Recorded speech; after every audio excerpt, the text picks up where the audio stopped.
ان کے مطالب کیونکہ رسول اللہ صلی اللہ علیہ وآلہ وسلم نے نہیں بتائے، تاہم اس سلسلے میں ایک بات واضح ہے کہ 29 صورتوں میں سے 26 صورتوں میں ان حروف کے بعد اللہ تعالیٰ اپنی آیات اور نشانیوں کے بارے میں بات کرتے ہیں، لیکن 3 صورتیں سورۃ روم، سورۃ العنکبوت اور سورۃ مریم میں ان حروف کے فوراً بعد اللہ اپنے معجزات کے بارے میں بات کرتے ہیں۔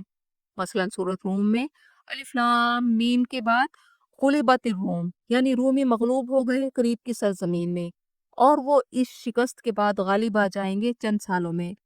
یہ ایک معجزہ ہے، اللہ نے پہلے ہی بتا دیا کہ اہل روم شکست کے بعد چند سالوں بعد تقریباً 10 سال کے اندر اندر دوبارہ غالب آ جائیں گے۔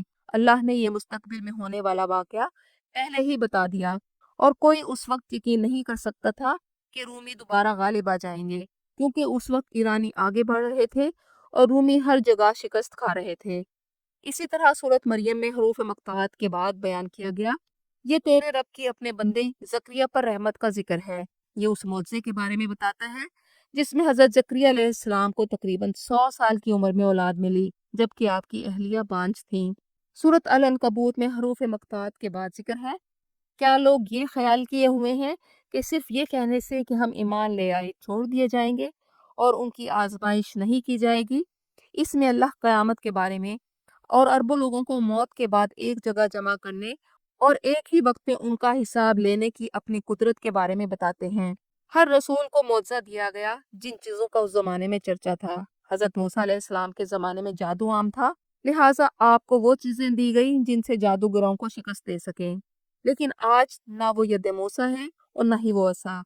حضرت عیسیٰ علیہ السلام کو اندھوں کو آنکھیں دینے، کوڑھی کو ٹھیک کرنے، مردوں کو زندہ کرنے کے معجزات دیے گئے، لیکن وہ آپ کی ذات اور آپ کے دور تک محدود تھے۔ لیکن قرآن کریم رسول اللہ صلی اللہ علیہ وآلہ وسلم سے لے کر دنیا میں آخری آنے والے انسان تک کے لیے ہے۔ قرآن مجید ایک یونیورسل کتاب ہے، یہ ٹائم لیس ہے، 1400 سال پہلے نازل ہونے والی کتاب تا قیامت رشد و ہدایت کا ذریعہ رہے گی۔ اس میں جدید سائنس کے متعلق معجزات ہیں، جن میں سے کچھ سائنس دریافت کر چکی ہے اور بہت سے ڈسکور کرنا باقی ہے۔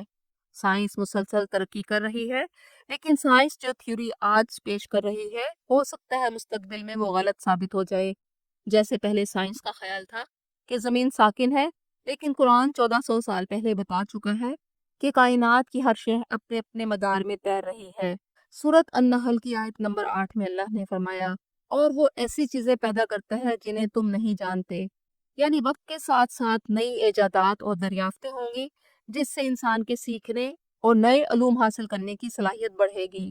1400 سال پہلے قرآن نے انسان کی تخلیق کے مراحل بیان کر دیے۔ آج کی سائنس اس بات پر حیران ہے کہ اس وقت نہ مائکروسکوپ تھا اور نہ ہی جدید طبی آلات موجود تھے۔ سورۃ الواقعہ میں اللہ تعالیٰ نے فرمایا، ہرگز نہیں، میں قسم کھاتا ہوں ستاروں کے ڈوبنے کے مقام کی، یہ قسم بہت بڑی ہے اگر تمہیں معلوم ہوتا۔ چنانچہ نزول قرآن کے 1400 سال بعد ہمارے علم میں آیا کہ کائنات میں بلیک ہولز بھی موجود ہیں جہاں ستارے ڈوب رہے ہیں۔ کائنات میں کہیں ایک ایسا خلا موجود ہے جو قریب سے گزرنے والے ستاروں کو کھینچ کر اپنے اندر نگل لیتا ہے۔ یہ سب دریافتیں صدیوں بعد ہو رہی ہیں جو قرآن نے بہت پہلے بتا دی، لیکن قرآن کوئی سائنس کی کتاب نہیں، یہ ہدایت کی کتاب ہے۔ رسول اللہ صلی اللہ علیہ وآلہ وسلم نے فرمایا، جو کوئی قرآن کے سوا کہیں اور سے ہدایت ڈھونڈے گا تو اللہ اسے گمراہ کر دے گا۔ اللہ نے جو کچھ زمینوں اور آسمان میں ہے سب کچھ انسان کے لیے مسخر کر دیا، اور بار بار قرآن دعوت دے رہا ہے کہ تم کائنات پر غور و فکر کیوں نہیں کرتے۔ قرآن کا معجزہ قرآن کے اندر ہے۔ دنیا کی ہر کتاب ایک خاص عمر اور خاص درجے کی تعلیم کے لیے ہے، لیکن قرآن مجید وہ کتاب ہے جو ہر عمر اور ہر طرح کی تعلیم کے لیے موزوں ہے۔ ایک ان پڑھ آدمی بھی اسے سن کر اس سے شفا پاتا ہے، اسی طرح ایک پی ایچ ڈی شخص بھی اس سے ہدایت لیتا ہے۔ یہ ایک سمندر کی طرح ہے جس میں ہر ایک چھلانگ لگا سکتا ہے اور غوطہ لگا کر کچھ موتی اور جواہر لے کر اوپر آ سکتا ہے۔ قرآن بھی ہر سطح کے انسان کو اس کی سمجھ، عقل اور طلب کے مطابق رہنمائی دیتا ہے۔ قرآن مجید رسول اللہ سے لے کر آخری آنے والے انسان تک کے لیے ہدایت ہے، اور ہر زمانے میں ہر آزمائش پر پورا اترا ہے، کیونکہ رسول اللہ صلی اللہ علیہ وآلہ وسلم کی نبوت تا قیامت ہے، اس لیے معجزہ بھی آپ کا ایسا ہی ہونا چاہیے تھا جو تا قیامت ہو، اور کسی بھی صدی میں اس میں بال برابر کے فرق نہیں آئے گا۔ کیونکہ اس کائنات کے مالک نے اس کی حفاظت کا ذمہ اپنے لیے لیا ہے۔ ایک طویل حدیث مبارکہ میں حضرت علی رضی اللہ عنہ سے مروی ہے کہ رسول اللہ صلی اللہ علیہ وآلہ وسلم نے فرمایا کہ علماء اس کتاب سے سیر نہ ہو سکیں گے، نہ ہی اس کی کثرت اور تکرار تلاوت سے اس کے لطف و تاثیر میں کوئی کمی آئے گی، اور نہ ہی قرآن کے عجائبات کا خزانہ کبھی ختم ہو سکے گا۔ گویا یہ وہ سمندر ہے جس میں انسان اس کی جتنی گہرائیوں میں جائے گا اتنے ہی اعلیٰ گوہر نایاب نکال کر لائے گا، اور جتنا اس کو پڑھے گا اس سے اتنی ہی زیادہ ہدایت پائے گا، اور یہ سلسلہ ہمیشہ جاری و ساری رہے گا۔